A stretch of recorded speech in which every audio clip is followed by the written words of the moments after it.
me garde au cœur.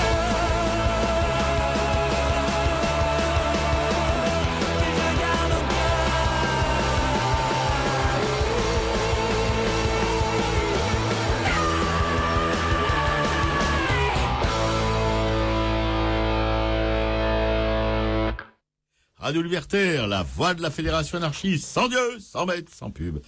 À Racaille, la 206e, avec toujours les mêmes acteurs sur le plateau. Pique et coup à la régie, à la programmation musicale et à tant d'autres choses. Notre Jean, notre hussard noir dans la République sur ma gauche. Salut à tous. Salut Bonjour à tous. tout le monde. Ah bah oui. Oui, parce que... Il faut se battre pour parler. Ouais, qui est de plus en plus, je trouve. Bon, je peux en remplacer une. Notre hussard noir, disais-je, qui est à la manœuvre pour la conception de cette émission qui commence à s'installer dans le PAF. Et que je cause dans le poste moi-même pour l'artiste dans la société. Ouais, quelle question. L'artiste en dehors de celle-ci, on le trouve la plupart du temps. L'artiste et l'engagement politique en toc. Et là, il est vraiment absent, le pauvre mec. L'artiste et la religion présent. Monsieur le curé, bénissez-moi parce que j'ai péché. Voilà. Il est pour ça, pour s'attirer les grâces du Très-Haut et peut-être réussir dans la vie mieux qu'en achetant des billets de loto. L'artiste et la science. Oh, cruelle incertitude. Sauf que notre Juju, notre correspondant finlandais, ex-correspondant irlandais et futur correspondant peut-être à Washington ou à New York, nous a affirmé dans un courrier mémorable que les scientifiques s'intéressaient à l'art. Bon, c'est déjà ça, il y en a un des deux partis qui s'intéresse à l'autre. L'artiste et l'autorité, et vous savez ce qu'on lui dit tout son cœur à l'autorité tous les mardis matins, eh bien on l'emmerde. Voilà, c'est dit. Moi, je vous rappelle le numéro du studio, le 01 43 71 89 40. Et puis, pour se mettre en bouche, une petite citation du camarade Max Tironer. Si le communisme voit en moi, en toi, ou en moi aussi, évidemment, un homme et un frère, c'est sa manière de voir des dimanches. C'est un peu comme les curés, un dimanche, c'est un jour particulier. Si tu étais un fainéant, il ne reconnaîtrait pas en toi l'homme, mais un paresseux à corriger de sa paresse et à catéchiser pour le convertir à la croyance que le travail est la destination et la vocation de l'homme. Eh bien, non. La vocation de l'homme, c'est de les avoir en bouquet de violettes du matin au soir, 365 jours par an, et pour tout le temps de sa vie.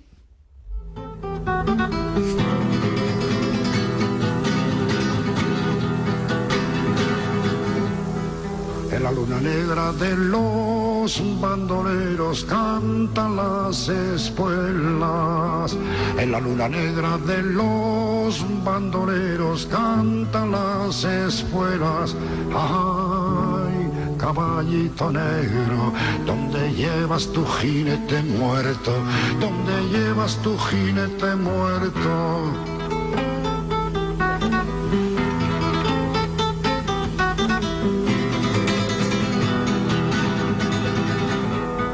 Las duras espuelas del bandido inmóvil que perdió las riendas. Las duras espuelas del bandido inmóvil que perdió las riendas. Ay, caballito frío, qué perfume de flor de cuchillo, qué perfume de flor de cuchillo.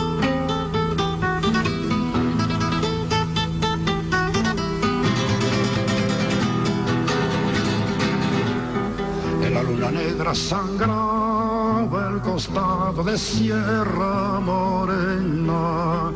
En la luna negra sangraba el costado de Sierra Morena. Ay, caballito negro, ¿dónde llevas tu jinete muerto? ¿Dónde llevas tu jinete muerto?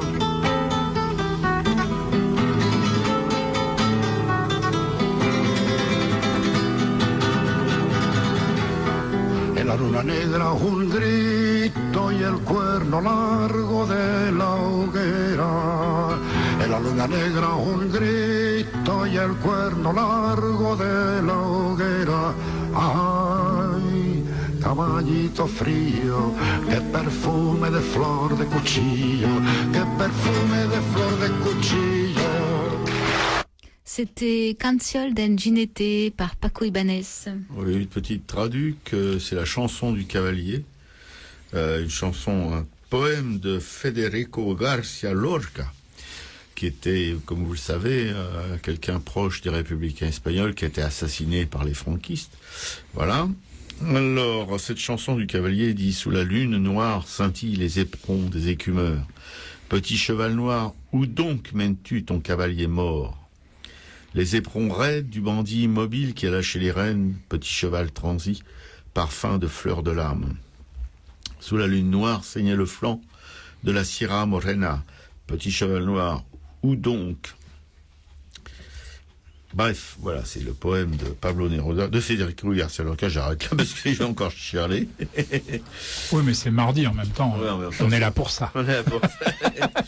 Voilà, pourquoi je choisis, puisque je suis commis à cette partie de la mini-tube de luminance de Raymond Lascience, de Momo Lascience, parce que Paco Ibáñez chante beaucoup les poètes espagnols, et je trouve que ça va bien avec le titre, avec le nom de cette librairie, Publico, qui est pas un nom innocent. Il faut un jour que je vous dise d'où ça vient, tout ça, parce que quand même, il faut éclairer un petit peu le paysage, voilà.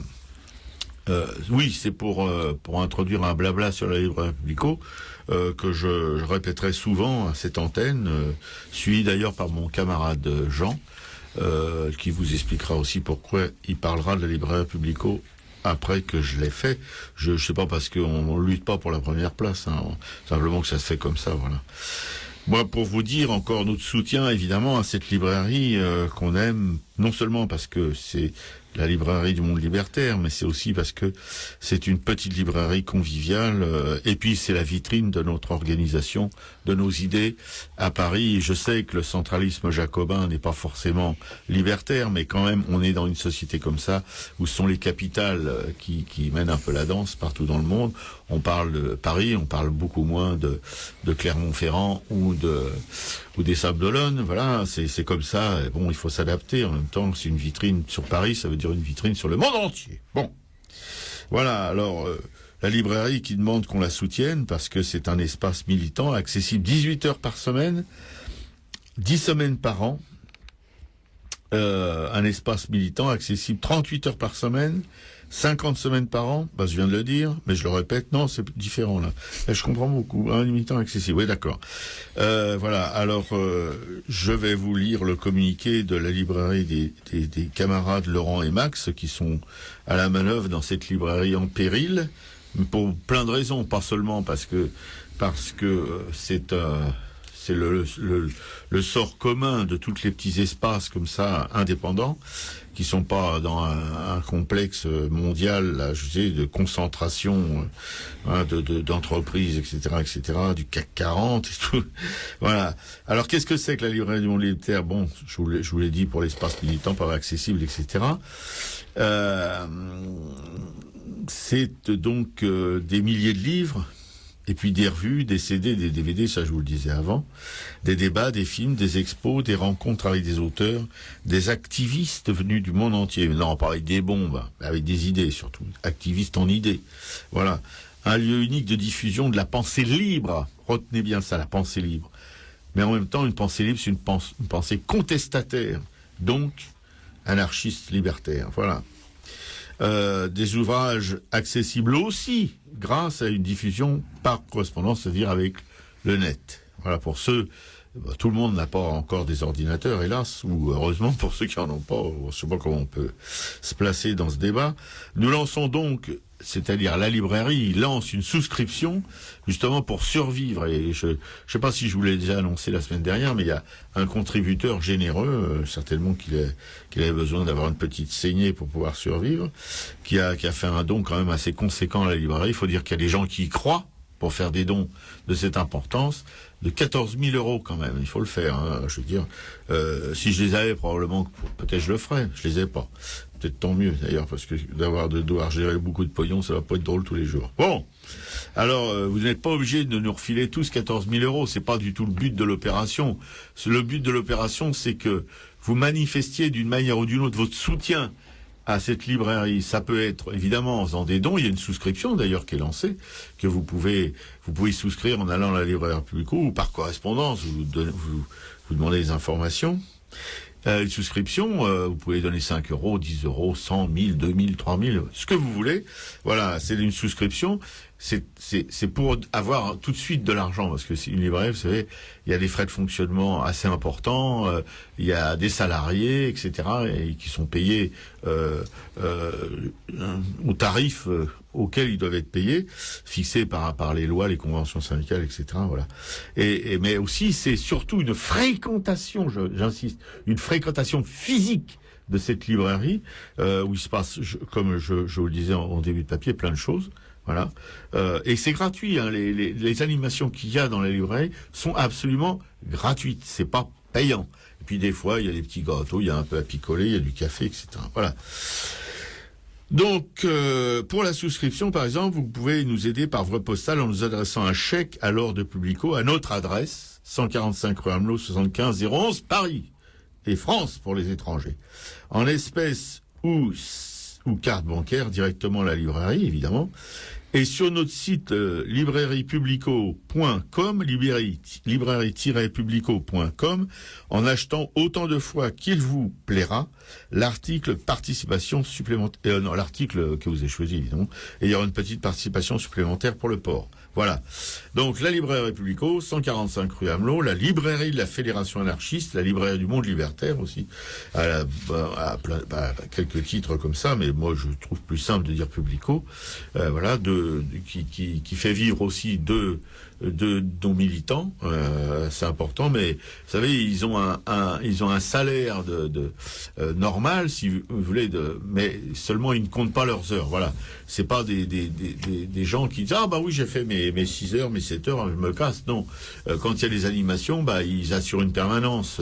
Ils travaillent aussi une partie de la matinée parce qu'il faut qu'une librairie, c'est pas quand vous arrivez à 14 heures pour l'ouvrir qu'il faut commencer à ranger les livres, à préparer les commandes, etc. Donc ils ont aussi une présence hors les heures légales dans la librairie.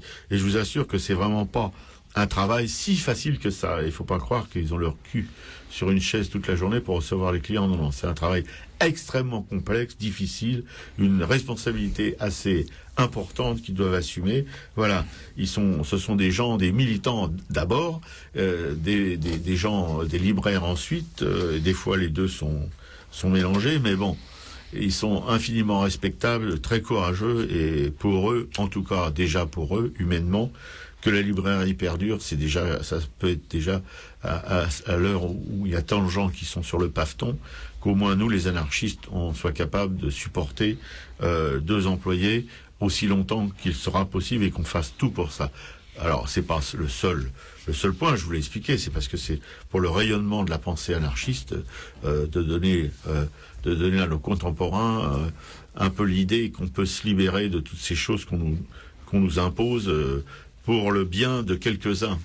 Si c'était pour le bien de tous qu'on nous demande de faire des efforts, qu'on nous demande ceci ou cela, mais non, c'est toujours pour le bien de quelques-uns qui n'ont même pas besoin de ça pour vivre parce qu'ils sont amplement pourvu. Voilà, je vais arrêter là mon blabla parce que ça peut être fatigant à la longue. Et c'est la parole à mon camarade. Fatigant pour qui? Pour toi ou pour les auditeurs?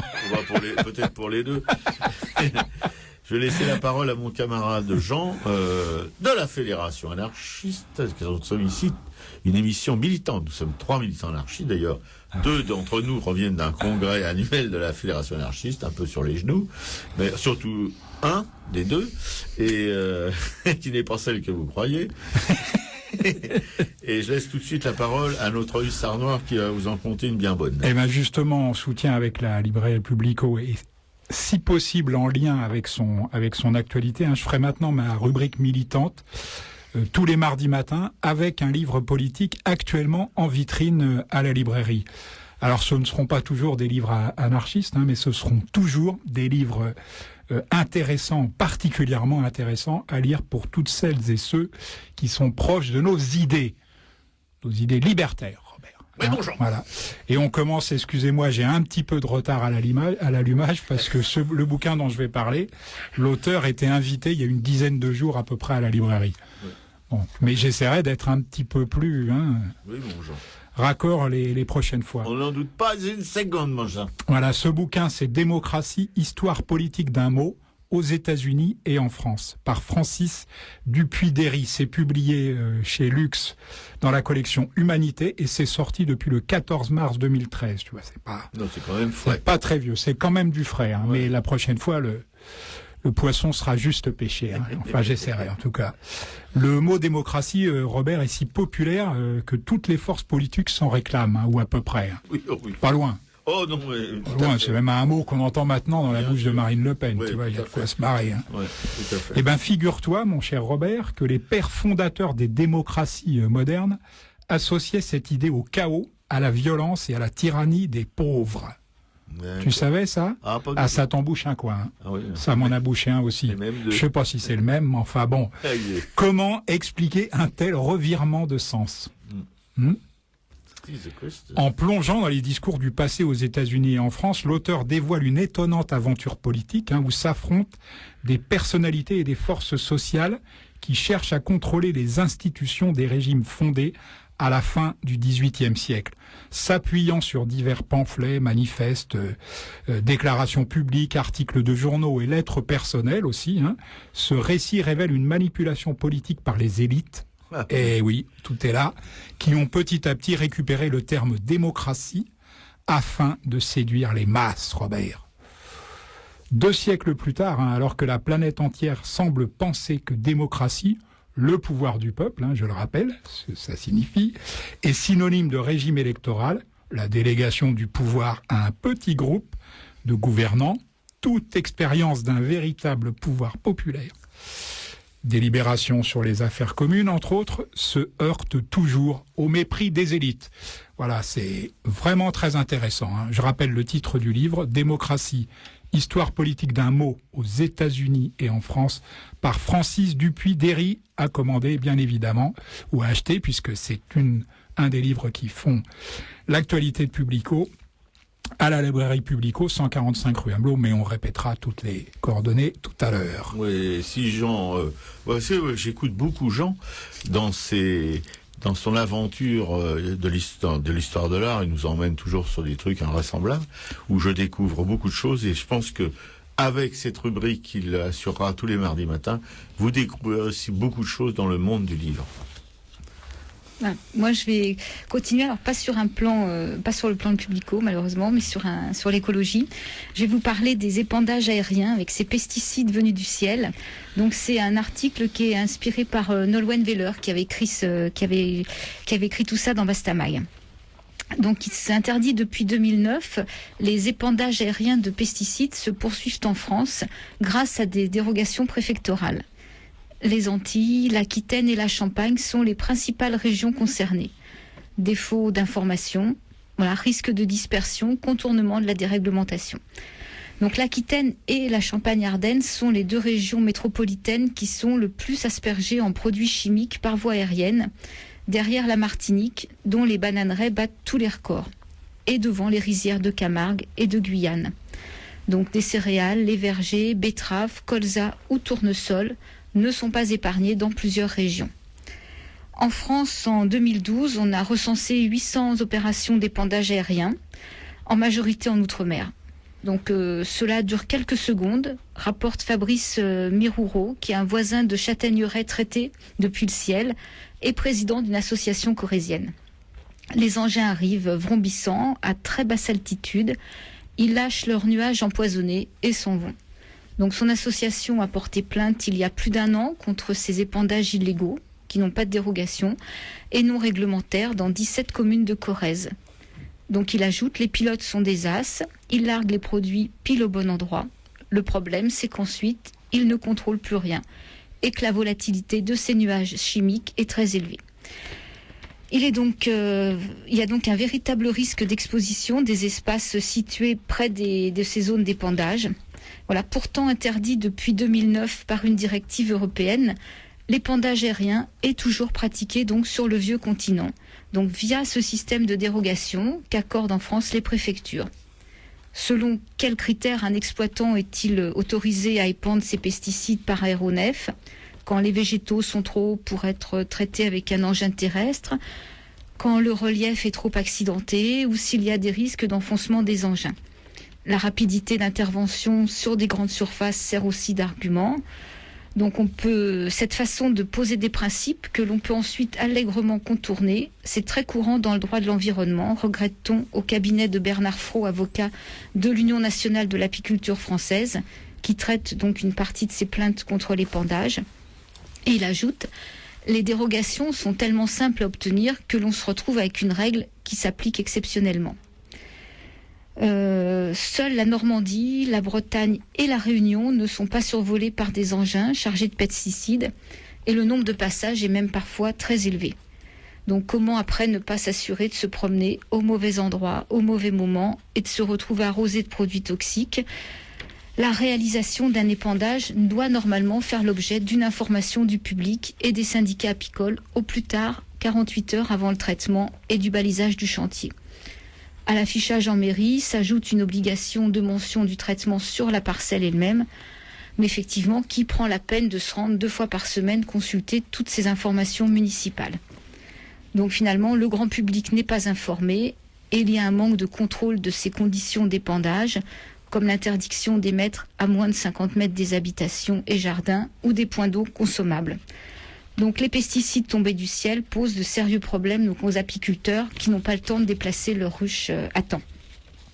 Donc pour terminer, parole de politique. Donc parole du ministre de l'Agriculture Stéphane Le Foll qui a assuré en juillet 2012 que son objectif était d'éviter de manière définitive ces épandages. Voilà, on est donc quasiment rassuré. Quasiment. Tu avais quelque chose à dire, que tu voulais intervenir? Non. Bon, merci infiniment, Piquet-Cou. Alors, je n'ai pas à intervenir, c'était parfait, comme d'habitude. Je suppose que dans l'avenir, la matinée, le début de matinée va se répartir comme vous l'avez pu le constater ce matin, et que nous, avec Jean, on sera dans la défense pour la survie de Publico, en tout cas, et que Piquet-Cou sera, de manière plus générale, pour la survie de l'humanité.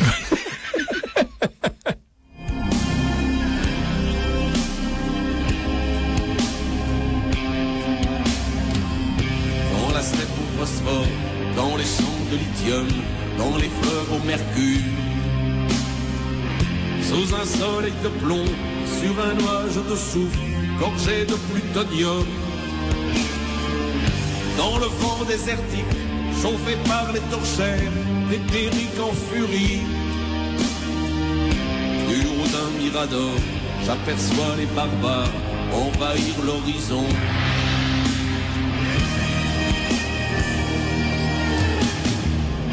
C'est pas les petits tagueurs, les enfants sans futur, les casseurs de banlieue. C'est pas les affamés du charité business, pas non plus les chômeurs du carbone triomphant d'un gros port arrogant, tirant sur son cigare, traite de fainéant.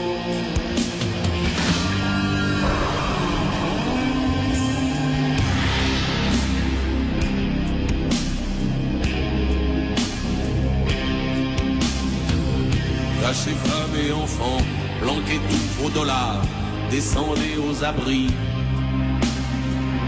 Arrimez les blindages, condamnez les entrées, évitez les sorties.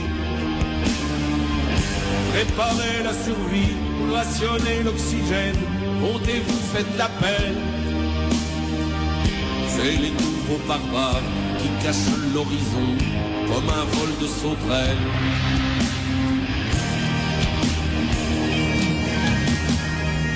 C'est les nouveaux barbares, truands de suffisance, sur nos espoirs en ruine. Les grands dégraisseurs de société, amasseur de profit, générateur de haine, allumeur de conflit. Regardez les polluer, notre terre et notre eau. Ricaneur politique, arnaqueur de prestige, fossoyeur de culture. Abrutisseur d'âme, parfois médiatique. Je surgirai fatal de la nuit métallique, vêtu de cuir noir. Exterminateur, équaliseur. De mon œil synthétique jaillira le rayon de justice immanente. Exterminateur, équaliseur. Bien que cybernétique, mon sourire montrera du plaisir à faire ça. Exterminateur, équaliseur.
C'était Exterminateur par François Béranger.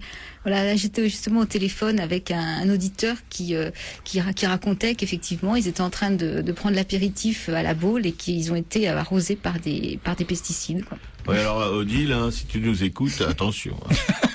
Hein. Vous êtes toujours sur Radio Libertaire, la voix de la Fédération anarchiste, toujours sans Dieu, sans mètres, sans pub, à Racaille, la 206e. Voilà, bon, avec notre camarade Piquet-Cou qui est à la manœuvre dans la régie, notre Jean, notre hussard noir qui est à la manœuvre dans le studio.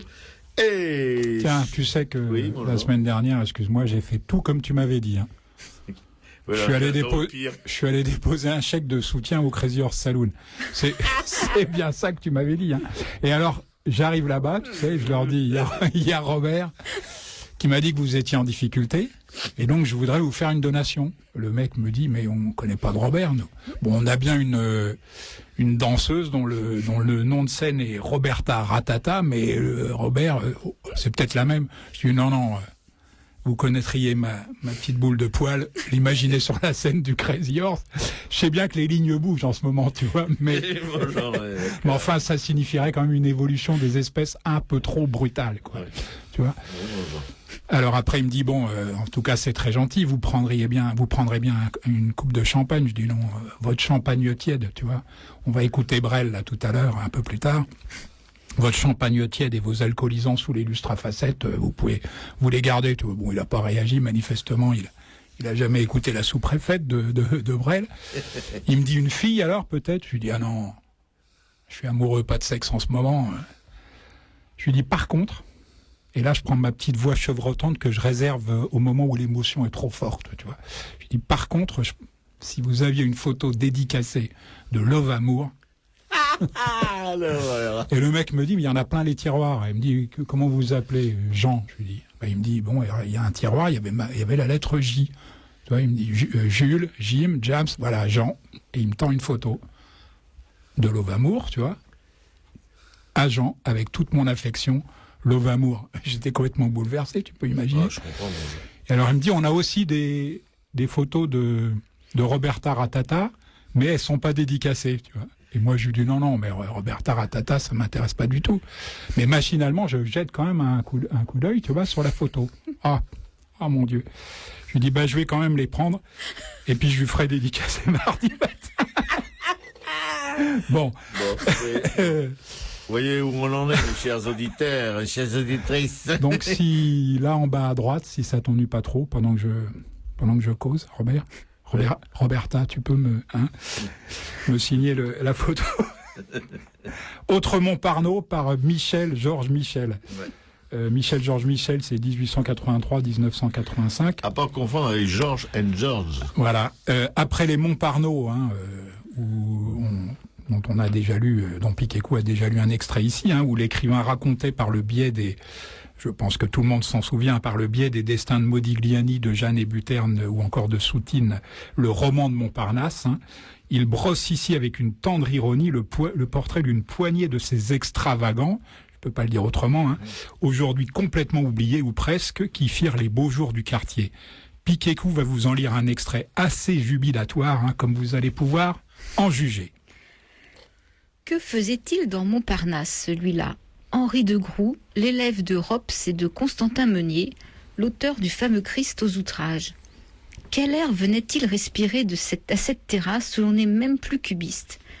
De Groux avait passé 2 ans à peindre à fresque dans un bijou de petite église du Nord, toute la vie du Christ et des apôtres, tout le Nouveau Testament.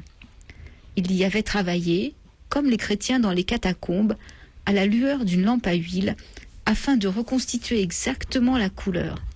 Et savez-vous bien ce qu'a fait le curé, pendant qu'à bout de force de Groux se reposait, dormant dans la campagne ? L'imaginez-vous ? Le curé, trouvant les teintes trop pâles, les a fait badigeonner par un peintre local.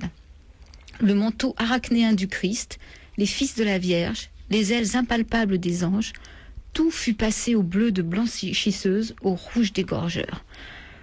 Me dit Ebels, qui le connaissait bien. Ce qui doit être exact, c'est qu'après y avoir peint ses fresques, de Groux s'est incrusté de telle sorte dans l'église que le brave curé, pour se débarrasser de l'artiste, dut recourir à quelque expédient. Car dans toutes les églises de Flandre, de Groux laissa le souvenir de son passage.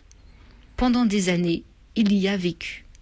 Il arrivait dans l'une, dans l'autre, son manteau dans sa main, hochait la tête en admirant les vitraux, ou le trésor, l'architecture, ou le maître-autel. Et s'il rencontrait le curé, « Quelle magnifique église est la vôtre, monsieur le curé ! Quelle atmosphère digne de ce saint lieu ! Quel bon goût dans la disposition des ornements !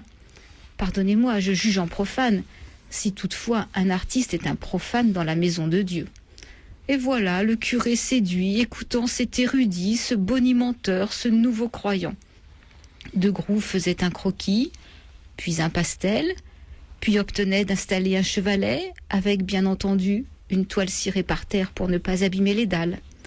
La toile cirée bientôt devenait matelas, à côté d'un réchaud, où De Groux faisait cuire son frichti, près d'une garde-robe où il avait installé ses affaires, toile, palette, tube, blouse, vêtements, objets de toilette. Quand le digne curé voyait enfin à quel genre de parasite il avait affaire, il était trop tard pour le chasser. De Groux, parmi les fidèles, s'était fait des amis, des admirateurs, des clients. Et quand le curé en était arrivé à donner à De Groux l'ordre impératif de déguerpir, c'était la révolte indignée. Comment ? Un artiste de ma valeur, moi, Henri de Groux, fils de Charles de Groux, je lui fais l'honneur d'immortaliser sa pauvre petite église, et cet homme de Dieu veut me mettre dehors comme un mécréant, alors que de tradition immémoriale, l'église s'est toujours faite protectrice des artistes, des peintres, des sculpteurs. Les choses s'arrangeaient. On trouvait une petite chambre à De Groux, contre quoi elle donnait des croquis. Cela durait encore ce que pouvait durer. Enfin, le curé maître chez lui, De Groux reprenait la route, son bagage sous le bras. Puis au prochain village, il rentrait, l'air timide et souriant, dans une nouvelle petite église, dont il commençait à inspecter la nef comme il l'aurait fait d'une chambre d'auberge. Et la comédie recommençait ici pour une semaine, un mois, et parfois davantage, selon la patience ou la mansuétude du bon curé. Merci Piquécourt. Un sacré numéro. Ah oui, non mais... Et d'autant plus étonnant qu'il avait eu beaucoup de succès de son vivant. Il a vraiment cartonné. Je vous en parlerai un peu plus tout à l'heure d'Henri de Groux. Voilà, autre Montparnasse, donc petit bijou d'ironie publié en 1935 par les éditions Albin Michel, n'a jamais été réédité. Voilà. Tentez tout de même votre chance auprès de la librairie Publico, 145 rue Amelot, 75 011 Paris. Métro Robert. Robert Caen, fille du calvaire. République. Voilà. Téléphone de Publico 01 48 05 34 08 et site internet librairie-publico.com après les W de rigueur. Voilà.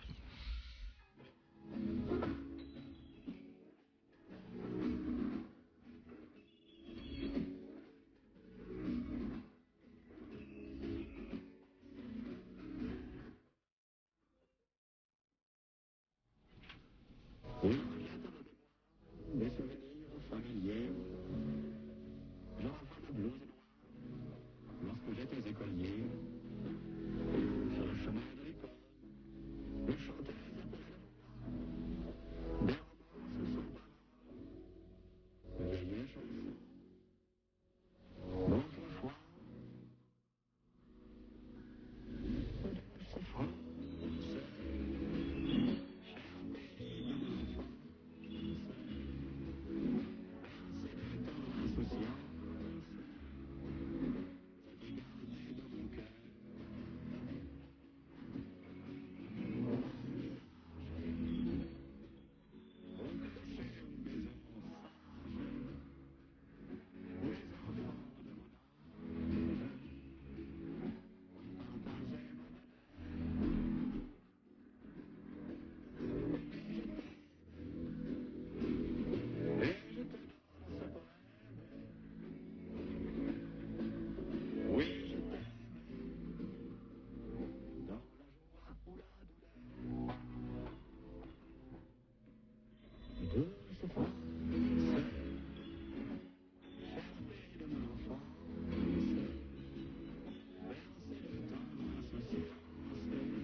C'était Charles Trenet, Douce France.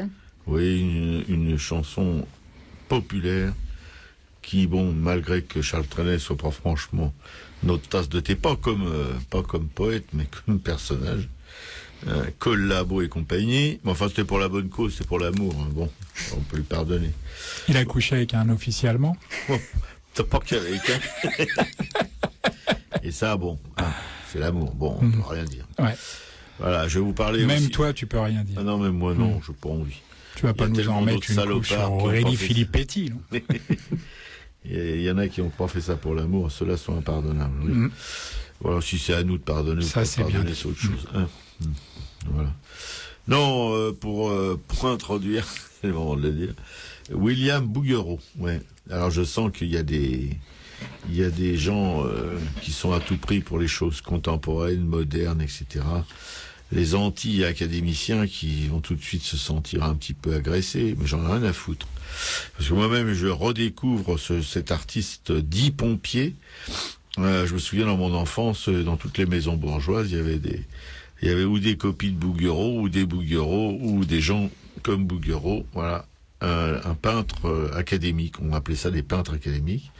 Parce que bon, il y a une académie de peinture, bref. Il a fait ses classes à Bordeaux. Ils sont en train de me singer, enfin bon. Il Il a fait l'école municipale de Bordeaux, de dessin et de peinture. Il a fait les Beaux-Arts de Paris, passage obligé, évidemment. Ce que je veux vous dire que c'est avec François-Édouard Picot. Ça donnerait à personne l'idée de qui pouvait être ce personnage. Enfin, il a quand même été le père Bouguereau, second prix de Rome, pour une peinture. Saint-Pierre, après la délivrance de prison, vient retrouver les fidèles chez Marie. C'était des titres très, très, très simples. Il a eu le premier prix de Rome aussi. Zénobie retrouvé par les bergers sur les bords de la Raxe.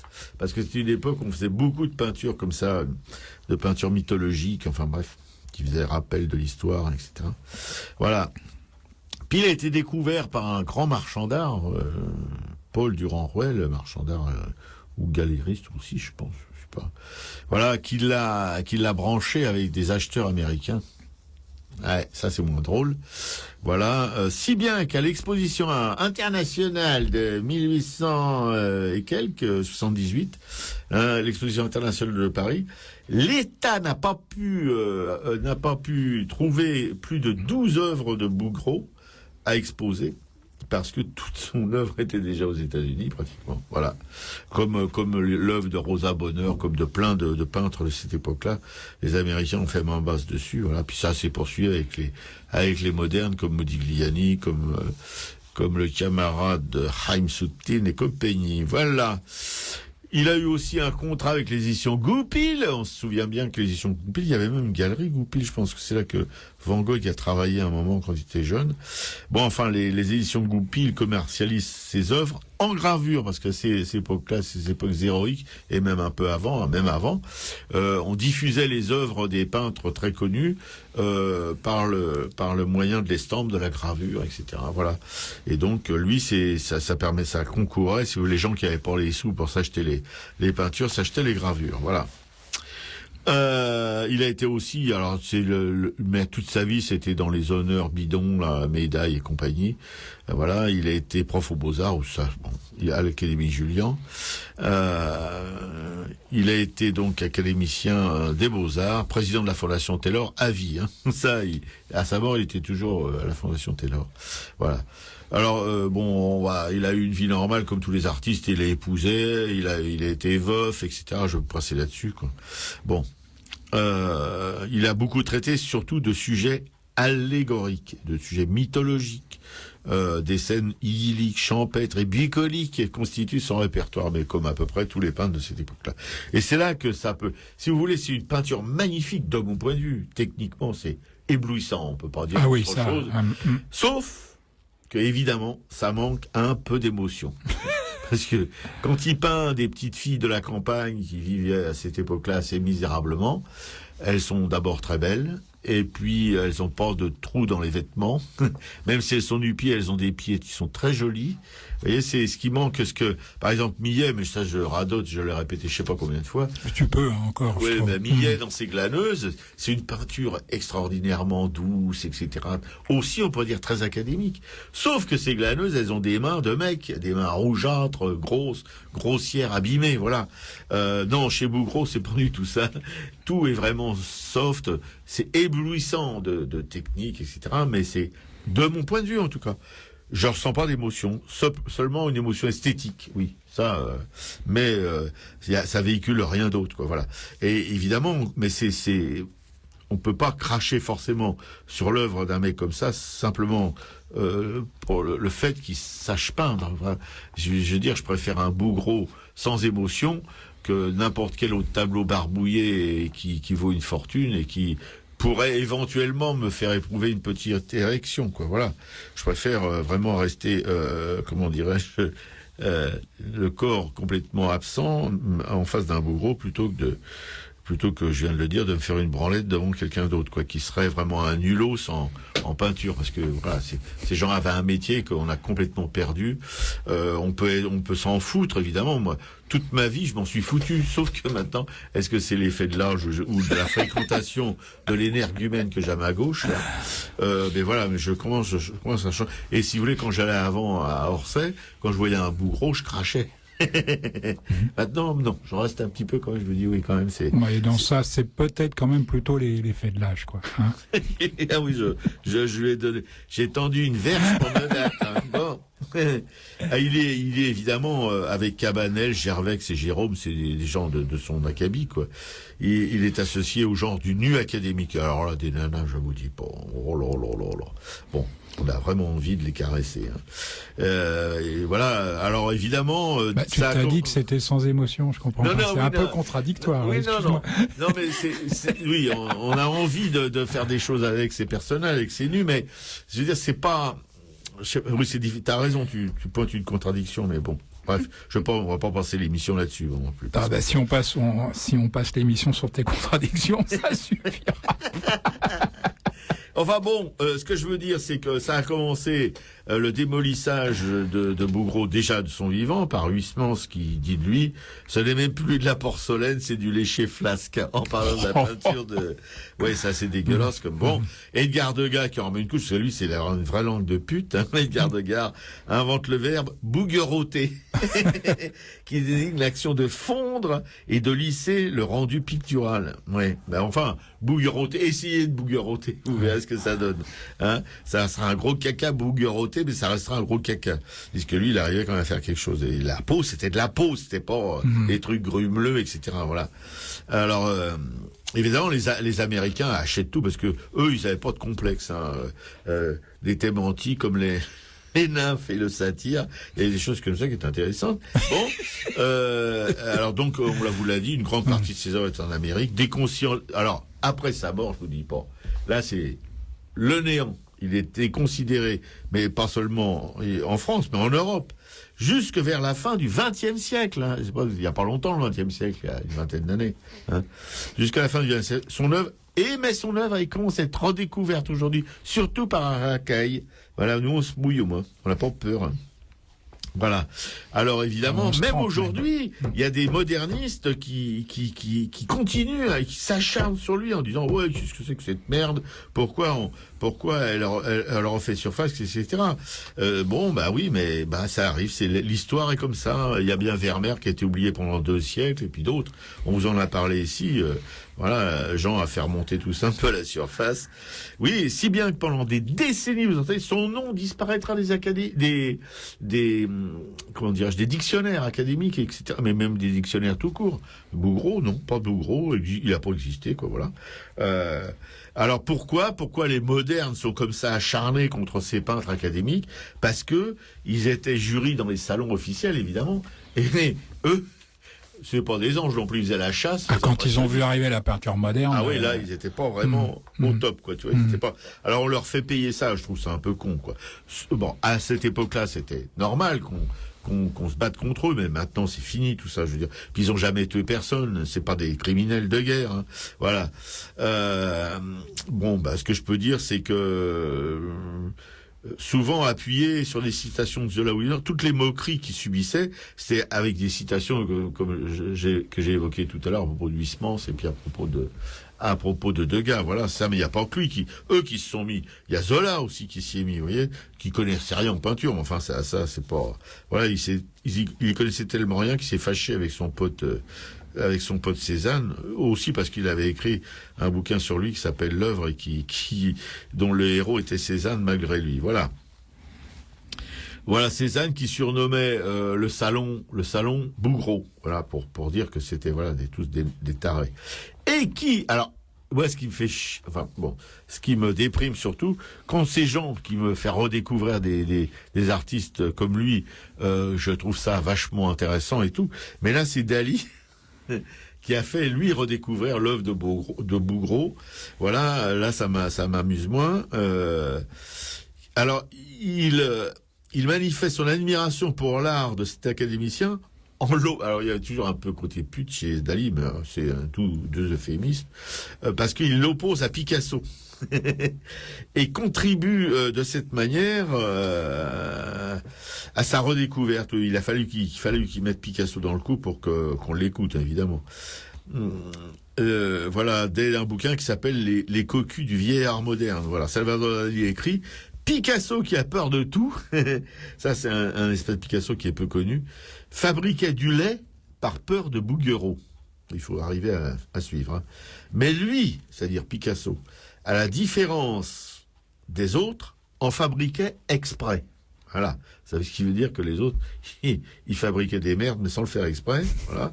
Cocufiant ainsi les critiques dithyrambiques qui prétendaient retrouver la beauté dans le travail de Picasso. Alors Picasso faisait exprès de faire des trucs dégueulasses.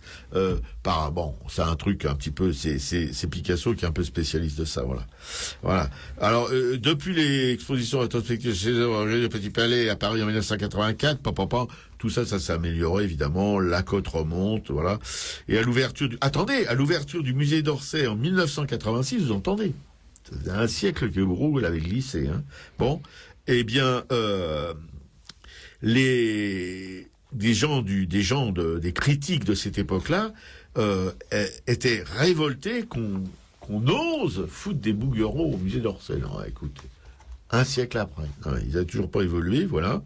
Et puis il y a des gens qui ont soutenu Bougreau, comme Fred Ross, président de Hort Renewal Center, qui promeut la réhabilitation de Bougreau, fustige ce qu'il estime être une propagande du modernisme ayant conduit, selon lui, au système de pensée le plus oppressif et restrictif de toute l'histoire de l'art. Moi, j'arrêterai là parce que le reste, c'est pas intéressant. Voilà, ce qu'il faut retenir de mon blabla interminable, c'est que Bougreau, qui est même encore maintenant critiqué par les tenants de l'art contemporain, plus d'un siècle après, c'est quand même, de mon point de vue, ce qu'on peut qualifier de grand artiste, académique certes, mais qui savait travailler. C'est au moins ça, on peut pas lui enlever au moins ce truc-là. Voilà. Même si je vous dis, je préfère évidemment un Soutine à un Bougreau. Bon.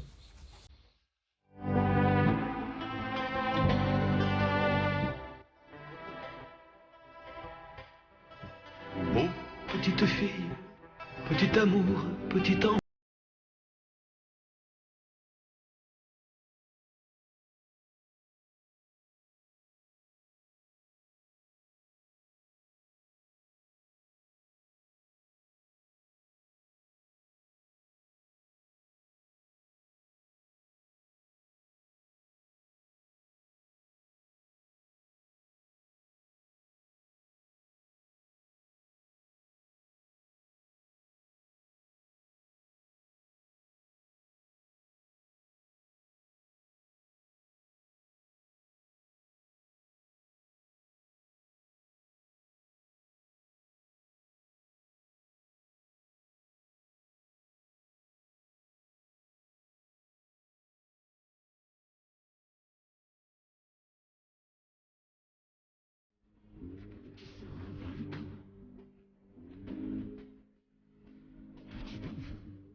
C'était Georges Chelon qui interprétait Petite fille, petit amour, petit enfant.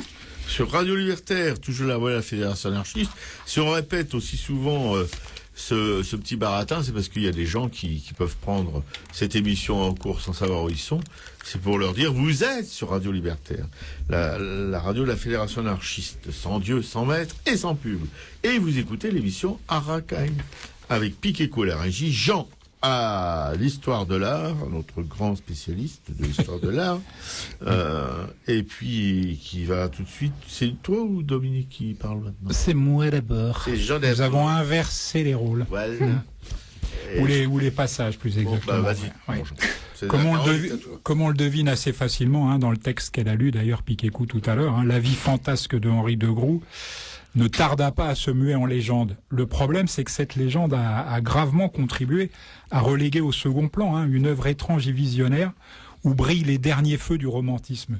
Le fameux Émile Bernard le voyait d'ailleurs en ultime avatar d'un romantisme exacerbé. Tombé progressivement dans l'oubli au cours du XXe siècle, la peinture de Henri de Groux avait pourtant eu, mon cher Robert, un fort retentissement sur ses contemporains, à commencer par Gauguin. Ça peut paraître assez anachronique quand on voit la peinture de Groux, mais bon, c'est toujours... Le but de cette émission, c'est toujours d'essayer de replacer les choses dans leur contexte. C'est pas facile. En 1892, son Christ aux outrages, qui montre une foule sauvage, lancée à l'assaut de Jésus, impressionnant en effet vivement les artistes, la critique, mais aussi le public. S'il faut en croire, en tout cas, les gazettes de l'époque. Mais son dessin encombré d'étonnantes maladresses, ou sa palette qui s'égare souvent dans de grandes giclées anachroniques de couleurs, empêche qu'il soit aujourd'hui considéré comme un symboliste de tout premier plan. Bien que déclarant lui-même regarder plutôt vers Delacroix, Géricault et Rubens, il se rattache néanmoins à cette sensibilité symboliste par le recours à la rêverie baudelairienne, la fougue d'une couleur de nulle part, tu vois, purement imaginaire, et puis l'idéalisme d'un artiste prêt à sacrifier forme et technique à l'appel irrésistible de sa vision intérieure. Les photos d'époque qu'on a de lui, un regard de Brest qui rend merguez, tu sais, sous une chevelure à la Beethoven, font quelque peu douter de l'équilibre mental de cet exalté Robert qui vivait son art tel un surréaliste avant la lettre. Pris de délire paranoïaque, et il fut d'ailleurs brièvement interné en Italie. « J'ai passé pour mort et j'ai passé pour fou », écrivait-il. « Aujourd'hui, je passe, paraît-il, pour vivant et ressuscité. » Je crois que c'est Apollinaire qui avait fait référence à ça dans ses chroniques d'art. Lui ayant acquis la célébrité, le Christ aux outrages lui avait aussi permis d'être accueilli au sein du groupe des 20, un cercle artistique d'avant-garde. Mais il en sera exclu pour avoir refusé d'exposer aux côtés de Van Gogh, Signac ou Toulouse-Lautrec. Sérieux ? Oui. Que le groupe, pourtant, des 20 admirait. Enfin, pour lui, c'était de la merde. Il vitupérait, et sans nuance, je peux te dire, il vitupérait aussi rageusement contre l'imbécile malfaisant, selon ses propres termes, qu'il soit cubiste, dadaïste ou futuriste, citant nommément Cézanne, Manet ou Degas, responsables selon ses propres termes de la dégringolade actuelle. Actuelle, à l'époque, ça rejoint un peu la critique de Bourreau. Exactement, tout à fait. Après avoir fait ses débuts dans le style de son père, Charles de Groux, qui s'était fait en s'inspirant de Millet, tu en parlais tout à l'heure, le peintre de la misère sociale et de la vie pitoyable du prolétariat, Henri de Groux passa ensuite au romantisme, mais bien trop tard, on va dire. La peinture dite moderne avait déjà fait son apparition. Il est quand même un peu à contre-courant, le garçon. Ces diatribes véhémentes lui valurent tout de même de solides amitiés dans les milieux littéraires, comme on va le voir un petit peu plus loin. En 1898, sa toile évocatrice de l'affaire Dreyfus, intitulée audacieusement Zola aux outrages, fut refusée par le Salon malgré les protestations de Puvis de Chavannes. Sa prise de position sans ambiguïté en faveur du capitaine et de l'écrivain sonna le glas de sa grande amitié avec Léon Blois, qui lui était un réactionnaire fini. Parce que les milieux littéraires dont j'ai parlé tout à l'heure, c'était ça, des milieux plutôt réactionnaires, et ça l'a pas empêché. C'est ça que j'aime chez lui, c'est cette capacité, il s'est fâché avec tout le monde. Tu vois, bon.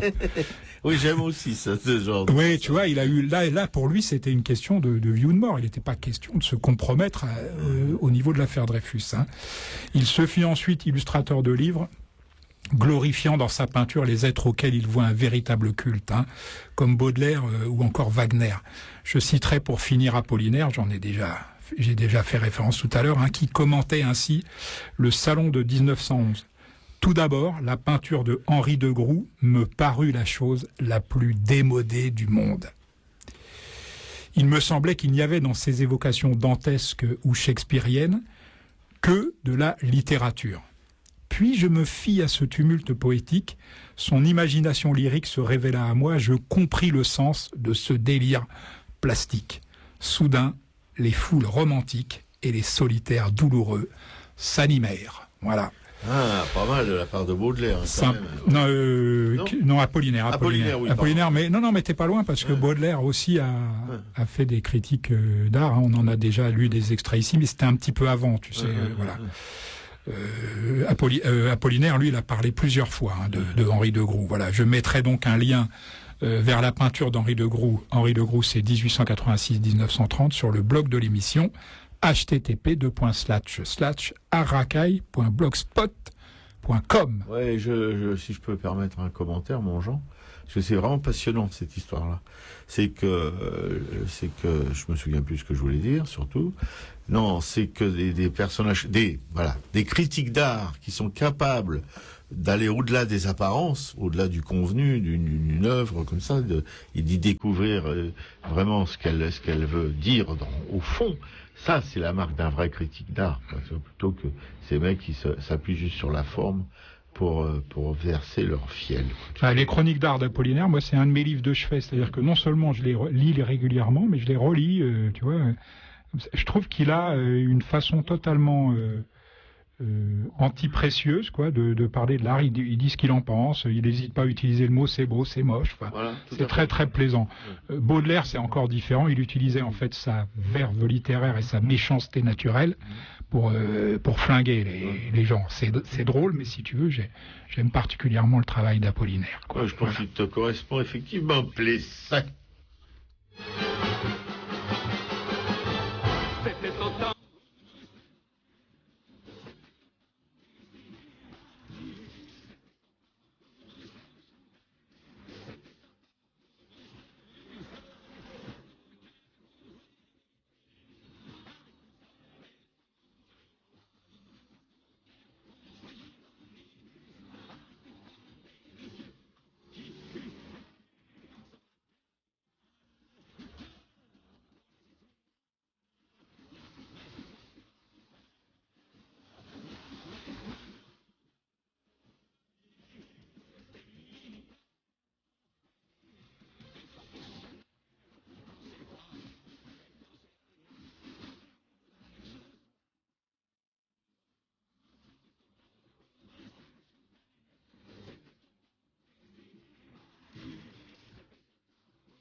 C'était Jacques Brel, Bruxelles.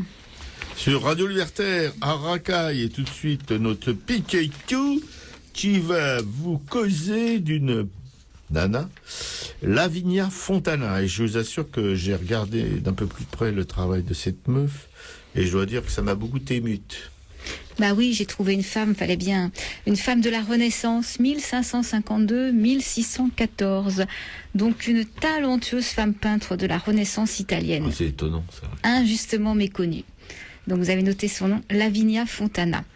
Voilà, son père, Prospero Fontana, était un peintre maniériste réputé pour la qualité de ses portraits, mais également le fondateur de l'Académie de peinture de Bologne, et également un des peintres officiels du palais pontifical. La petite Lavinia, née en 1552 dans ce foyer artistique. Elle est formée à l'art maniériste par son père, reçoit une éducation bourgeoise. Déjà artiste confirmée, elle a exécuté le Christ et les symboles de la Passion et l'enfant au singe lorsqu'elle épouse le peintre Gian Paolo Zappi. Elle a une clientèle choisie parmi les notables dont elle exécute les portraits. Ces portraits la font vivre pendant 20 ans, donc des portraits de femmes chargées de perles et de diamants, de bijoux, de broches et autres accessoires. Les perles étaient ce qu'il y avait de plus cher au XVe siècle. Elles signifiaient la pureté, la chasteté, la virginité, et pour cela étaient souvent offertes aux fiancés ou jeunes mariés. Donc des portraits de femmes en compagnie de petits chiens qui assuraient la même fonction symbolique de fidélité dans le mariage. Des portraits d'hommes lettrés, humanistes, habillés dans de confortables vêtements chauds et élégants. Et à 10 ans d'écart, on peut même retrouver le même fauteuil, le livre ouvert, et derrière, dans le décor, des enfilades de couloirs ou d'arrière-pièces mystérieuses. Des portraits de couple également, de famille, avec toute une gestuelle très sophistiquée. Effet marquant pour l'époque, et même encore probablement maintenant, Gian Paolo Zappi, s'estimant moins doué que son épouse, se met à son service comme assistant pour préparer les fonds et gérer l'intendance de la maison. Il s'occupe aussi en partie des 11 enfants qu'elle a mis au monde. Seuls 3 malheureusement survivront. Et toujours à contre-courant des pratiques de l'époque, Lavinia ne se contente pas de peindre des portraits. Elle se lance dans un domaine réservé aux hommes, celui des scènes religieuses, mythologiques, des peintures sur cuivre, des triptyques et des nus, qu'ils soient masculins ou féminins. Le Vatican ne la boude pas pour autant, puisque 2 papes lui passent des commandes, à l'égal de celles passées aux hommes. Une œuvre religieuse majeure, un triptyque de 6 mètres de longueur. Voilà, alors quelques œuvres importantes, la décapitation de l'Oferne avec une représentation de Judith, nettement moins violente que celle d'Artemisia Gentileschi. Une autre œuvre, le portrait de Tonina Gonzalvus, une jeune femme atteinte d'hypertrichose. L'hypertrichose, c'est une maladie génétique caractérisée par une pilosité anormale sur l'ensemble du corps. Et reconnue comme une des artistes majeures de son époque, elle est la première femme admise au sein de l'Accademia di San Luca, et elle meurt à Rome en 1614. Voilà, donc on lui attribue 135 œuvres encore existantes, mais par exemple seulement 35 sont signées et datées. Ouais. Oui, il y avait une modestie chez beaucoup d'artistes de cette époque. Moi, je connaissais le portrait de Tonina Gonçalves, tu sais, qui est quand même assez spectaculaire. Mais je le connaissais un peu comme une espèce de curiosité, quoi. Je connaissais pas bien Lavinia Fontana. Merci Piquet-Cou. Et vraiment, sa peinture, c'est pas Titien, mais justement, je la préfère presque à celle de Titien, mais pas presque, même préfère, parce que quand elle fait des nus, enfin les nus comme on pouvait les faire à cette époque-là, chez Titien, enfin chez les peintres comme ça, c'est vraiment, là pour le coup on pourrait dire académique parce que c'est très bien peint, mais chez cette femme il y a une douceur, une sensibilité, tu vois, les chairs, t'as l'impression que tu les touchais, tu pourrais enfoncer tes doigts dedans, toi, c'est pas une espèce de chose que ça ferme bien, toi. Les lumières, tout ça, il y a une tendresse dans le travail, toi, c'est pas, voilà, bon.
C'était Monteverdi, Orfeo Toccata. Vous êtes toujours sur Radio Libertaire et plus particulièrement sur Arracaille et c'est le moment de cette émission que nous attendons tous, le moment des expos à ne pas manquer que notre camarade Jean et Piqueco, vous en parlez ou vous n'êtes pas mis d'accord? Bon, que notre camarade Jean va vous exposer tout de suite. Je vais faire la première et puis Piqueco fera la seconde. Comme on va faire un petit tour dans le Nord, où vous n'étiez il n'y a pas si longtemps, mais enfin le temps passe si vite. Ah, Robert, la mort vient encore plus vite. Dans le Schnorr même. Chez les aimables, comme vous les aviez appelés. Hein. Alors la première expo, c'est Trait de génie, donc ça c'est au Palais des Beaux-Arts, place de la République, 59 000 Lille, jusqu'au 22/07/2013. Le Palais des Beaux-Arts de Lille, en fait, détient une des plus belles collections de peintures en France, et un fonds de dessin tout aussi prestigieux, légué au XIXe siècle par un étonnant personnage, qui fut à la fois artiste, conservateur, expert, marchand, collectionneur et révolutionnaire, ce qui lui valut d'ailleurs un séjour en prison en 1795. Il faisait les choses comme il faut, tu vois. Oui, bien sûr. La manière dont il réunit en fait ces milieux d'œuvre demeure assez mystérieuse. Je n'en dirai pas plus. Oui. Ouais. Pas sûr que l'honnêteté, disons, était le moteur principal de ses acquisitions. Mais enfin bon. C'est un peu le cas de tous les collectionneurs. Exactement. L'école italienne y domine très largement, avec des œuvres de Raphaël, de Filippo Lippi, de son fils aussi d'ailleurs, Filippino, de Fra Bartolomeo, de Pontormo, de Michel-Ange, de Botticelli, etc. Elle compte aussi des feuilles de l'école du Nord avec Cranach, Duret, Holbein, et de l'école française également avec Callot et Poussin. Des dessins de Ernest Pignon-Ernest, et oui, placés au cœur de la grande salle d'exposition, cachent et écrasent par leur taille la sélection de feuilles anciennes qui courent sur les murs. Mais son trait, je suis désolé, mon pauvre Ernest, fait vraiment pâle figure au regard du génie de ceux auxquels il a cru pouvoir se confronter. Oui, peut-être que tu as une grosse... mais... grosse voilà. Bite, il voulait dire. Ce qu'il en sort est quand même moins intéressant. Je suis bien content aussi. Alors, deuxième exposition, donc la donation Eugène Leroy au Mouba, 2 rue Paul Doumer à Tourcoing. Donc c'est une exposition permanente à laquelle nous sommes effectivement rendus il y a quelque temps, un des jours les plus froids de cet hiver. Donc puisque vous êtes à Lille, donc courez voir la donation Eugène Leroy au Mouba de Tourcoing. Toute sa vie, Eugène Leroy, je rappelle ces dates, 1910-2000, a cherché à faire pénétrer la lumière du Nord dans sa peinture avec une frénésie particulièrement communicative. Nu, portrait ou paysage, le modèle n'est souvent qu'un prétexte pour ce peintre d'une extrême exigence, revenant sans cesse sur ses toiles, accumulant la matière picturale avec une infinité de petites touches de couleurs, jusqu'à dissoudre les motifs figuratifs dans un empattement sédimentaire énigmatique que seul le recul rend lisible. Je confirme. Ouais. Il la qualifiait d'ailleurs de peinture glébeuse. J'aime bien. Tu m'étonnes que ça ait plu à Robert. Une peinture réalisée à l'huile de lin, sans cicatif, et dont la croûte solidifiée cache une matière restée molle, vivante. Une œuvre unique, nourrie de grands maîtres et d'humanisme. Né en 1910 à Tourcoing et décédé en 2000 à Vasquerolles, Eugène Leroy a vécu et travaillé toute sa vie dans la métropole lilloise. Bien que tardive, la reconnaissance d'Eugène Leroy s'est imposée internationalement, grâce notamment au soutien fidèle du galeriste allemand Michael Werner, qui régulièrement montre son travail depuis les années 80. Et j'ajoute que ce musée, c'est un petit paradis, parce qu'il n'y a pas grand monde et qu'on peut regarder les toiles tranquillement. Oui, c'est vrai, ça change. Et de près. Oui, là par contre, il y avait un mélange sur les cimaises entre des œuvres de Leroy et des peintures, je pense, c'était du 19e, peut-être plus ancienne. Plus ancien, moi je dirais. De facture très classique. Et là, par contre, je trouvais que ça se mariait très très bien ensemble. Parce que d'un côté, tu avais du travail, tu vois, comme j'évoquais tout à l'heure avec Bougreau. Et puis de l'autre côté, tu avais cette espèce de peinture, oui, glaibeuse, ouais, il y avait un contraste qui renvoyait de l'un à l'autre, ouais, ils ne luttaient pas entre elles, mais ils se complétaient, ça, c'était bien complété, je trouvais que c'était un accrochage, j'avais jamais vu un accrochage comme ça, mais je trouvais que c'était bien réussi, quoi. On sentait que les mecs, ils s'étaient attachés à faire quelque chose pour rendre compréhensible les deux, pour rendre aussi compréhensible le cheminement de l'histoire de l'art, quoi. Tu vois que c'était, voilà, non, moi je trouvais que c'était pas mal.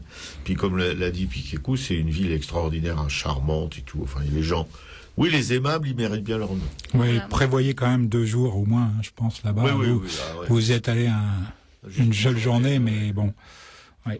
Il y en a des choses à voir. Hein. Ouais. En même temps, c'est très facile d'accès, puisque nous, on est allés en train. Il y a le métro de Lille qui nous mène directement au musée. Ouais. Et on y allait, évidemment, avec la chaude recommandation de notre camarade, bientôt Omar Noir de la République, parce qu'il va retourner à Grandville voir maman.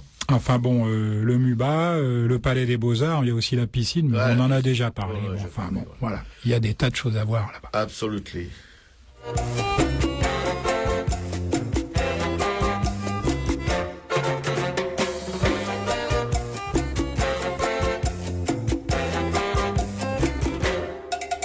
Tous les jours, les femmes dans les corons, chacun le tour, j'invite à l'une maison. À peine qu'elle se nomme, il a tourné le coin des rues. Camo Simone, un beau, une goutte de jus. Depuis hier, elle n'a raconté. Et ça va mieux, un buvin, un café. Philomène, couche qu'elle prend d'un sané. Seule femme des rues qui va au cabaret. Viens donc boire un goûter de jus, un goûter de jus, un goûter de jus. Aux filles qui écorcent ses cheveux, viens boire un goûter de jus. Que l'excuse pour faire une chaude parlotte, je n'ai plus de temps, il me manque une échalote. Heureusement, dans chaque maison d'elle rue, le cafetière a l'étourdi ses cheveux. Ça réconforte d'avoir une bonne voisine, que ça soit Jeannette, Suzanne ou Pauline. Ils doivent avoir fait un stage au Brésil, car le café, j'ai pas l'aile camomille. Viens donc boire un goûter de jus, un goûter de jus, un goûter de jus.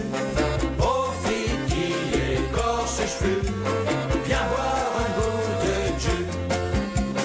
Viens donc boire un goûter de jus, un goûter de jus, un goûter de jus. Aux filles qui écorcent ses cheveux, viens boire un goûter de jus.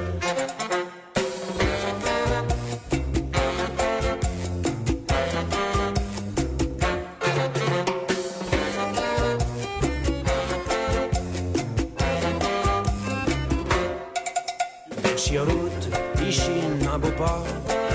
T'es le cul quand t'es beau, ce café là. Et le café, comme dit Marie Toutoul, c'est meilleur avec une chaude bistoule. Café par Chine, c'est beau qu'elle chuchette. C'est tellement bon, je n'ai point de jus de cochette. Allez Mélie, reverse-moi une tasse. Un petit quintasse, ne t'occupe pas des ch'tis qui passent. Viens donc boire un goûter de jus, un goûter de jus, un goûter de jus. Aux filles qui écorcent ses cheveux, viens boire un goûter de jus. Viens donc boire un goûter de jus, un goûter de jus, un goûter de jus. Aux filles qui écorcent ses cheveux, viens boire un goûter de jus. C'était Renaud, un godet de jus. Sur Radio Libertaire, la voix de la Fédération anarchiste qui va s'éteindre, mais provisoirement. Radio Libertaire diffuse non-stop 24 heures sur 24. Hein. À Racaille, c'était la 106e, bientôt c'est dans la 206e, oui, bientôt la 210, puis bientôt les 50 000 visites sur notre blog. Et puis, on va tout de suite vous parler des œuvres de la Fédération anarchiste, Lampe de Troie. La radio dans laquelle nous sommes en ce moment, qui vous permet de nous écouter, c'est peut-être pas une chance pour tout le monde, mais bon, il y en a quelques-uns qui sont contents de nous écouter, qui sont contents que ça se fasse dans la bonne humeur. Voilà, d'autres qui préféraient que ça soit plus chagrin, mais enfin on peut pas contenter tout le monde. Bon, avec donc cette œuvre, la radio, qui a, comme la librairie et comme le Monde libertaire, ces 3 œuvres de la Fédération anarchiste, ont besoin de vous, de votre soutien, quoi. Alors, d'écoute, évidemment, mais aussi financier. Et ça peut se traduire de votre part par l'achat d'une carte d'auditeur de 20 € que vous pouvez retirer à la librairie Publico, 145 rue L'Appareil dans le 11e, mon Jean, n'est-ce pas? Comme notre Jean vous le rappelle tous les mardis pour aller chercher vos bouquins, et maintenant vous le rappellera encore plus, parce qu'avec sa rubrique sur le livre de la semaine, voilà. Alors, donc là, je suis sur la radio, voilà, vous pouvez donc souscrire. Il y a aussi les Amis de Radio Libertaire, une association qui soutient la radio, auquel vous pouvez aussi refiler quelques thunes. Et puis, une souscription à la hauteur de minimum de 5 €, plafond illimité. Voilà. Tout ça, ça peut se fabriquer, enfin se fabriquer, c'est pas le terme évidemment, mais à la librairie Publico, en vous déplaçant, en y allant. En même temps, vous verrez ce que c'est que cette librairie mythique. Et puis aussi, ça pouvait se faire par correspondance, vous voyez, et par téléphone, tout ça. Enfin, vous pouvez vous informer auprès de nos 2 permanents, Laurent et Max, 2 anges, si vous voulez. Nous, on croit pas forcément au paradis, mais on croit aux anges. Bon, et là, c'en sont 2. Voilà, vous aurez la chance de les rencontrer, pouvoir papoter avec eux si vous allez à la librairie Publico pour la radio. Et la librairie Publico, on vous en a parlé en début d'émission avec Jean, on le fera assez régulièrement, parce qu'elle a vraiment besoin du soutien de tout le monde, et particulièrement des militants de la Fédération anarchiste, dont nous sommes fiers de l'être d'ailleurs. Et puis aussi pour tous les gens qui ont la chance de pouvoir la visiter, à pied, à cheval, en métro, etc., sauf en bagnole, bien sûr, parce que la bagnole, ça pue, et c'est impossible de se garer dans ce quartier, c'est près de la République, c'est assez... les places sont chères, voilà. Vous allez à la librairie Publico, vous rencontrez Max ou Laurent, qui peuvent vous aider à vous y retrouver dans ce lieu où il y a évidemment une offre de livres assez conséquente, de livres, de CD, de DVD aussi, de presse aussi alternative, révolutionnaire ou non, mais alternative en tout cas, avec par exemple, là j'oublie tout le temps, mais il y a un journal, il y a plusieurs revues qui s'intéressent à l'art, dont une faite par des militants anarchistes qui s'appelle Anartiste, ANARTISTE. C'est un magazine qui paraît épisodiquement, je ne sais pas s'il a une parution régulière, mais qui est intéressante. Ils sont surtout branchés art contemporain, mais bon, il en faut pour tous les goûts, hein. Voilà. Et puis, bien sûr, des t-shirts, des sweatshirts, des DVD, etc., des affiches de propagande aussi. Vous pouvez faire votre petite propagande, hein. Il y a des autocollants, vous pouvez foutre dans les bagnoles, sur les bagnoles, vous pouvez en coller un peu partout. Voilà. Ça, c'est la librairie Publico. C'est la librairie aussi qu'on appelle la librairie du Monde libertaire, et que vous pouvez aider, comme je vous l'ai dit. Il y a ce donateur qui a refilé quand même 14 000 thunes, hein, faut le faire. Mais on peut être un petit donateur, c'est tout aussi important qu'un gros. On sait bien que les gros, c'est pas ceux-là qui vont forcément nous aider, puisque nous, on n'aime pas trop les gros. Alors mais bon, peut-être que c'est un gros qui est petit, hein, qui a fait des économies. Il a cassé sa tirelire, des économies de toute une vie. Vous vous rendez compte? On pourrait voilà, on va pas tomber dans Cosette, hein, quand même. Mais bon, ça se peut aussi, parce que c'est déjà arrivé des choses comme ça, qu'un petit propriétaire d'une petite maison de banlieue refile des sommes aussi importantes. C'est arrivé. Bon, voilà. Et je crois que comme on en a parlé avant, on va pas quand même tartiner encore pendant 1 heure là-dessus. Quoique moi ça m'intéresserait. Et puis vous avez évidemment le Monde libertaire, le hebdo du Monde libertaire, qui lui aussi peut recevoir vos dons, hein, évidemment. Il n'a pas de choses spéciales pour tout ça, mais vous pouvez envoyer des dons au Monde libertaire. Ça c'est vu, des gens qui envoyaient aussi des sommes assez conséquentes. On en connaît quelques-uns. Bon, je vais pas insister parce que ça gêne. Bon, voilà. Et j'aime bien la tête. Et j'ai un camarade, quand il lève les yeux au ciel, on voit le blanc de ses yeux, franchement. En même temps, on l'appelle Jean de la Lune. Alors bon, il a une fréquentation assidue des cimes, mais pas seulement des cimes célestes, mais des cimes aussi terrestres, hein. C'est là qu'il s'écrabouille la tronche sur des rochers complaisants. Bon, enfin. Après, on a un infirme ici depuis 1 an, on le traîne. Bon, voilà, donc le Monde libertaire, le magazine de la Fédération anarchiste, l'hebdo, toutes les semaines, dépôt de presse à Publico, abonnement, souscription, aide en tout genre, Et voilà, avec un gratuit et accessoirement un quinzomadaire que vous pouvez retirer aussi à la librairie Publico et un hors-série là que vous pouvez retirer aussi à Publico et en kiosque. Voilà, j'ai fait le tour. C'était les 3 œuvres de la Fédération anarchiste. Il faut y courir, il faut vous ruminer pour ces œuvres si vous voulez avoir toujours un petit coin de paradis sur Terre.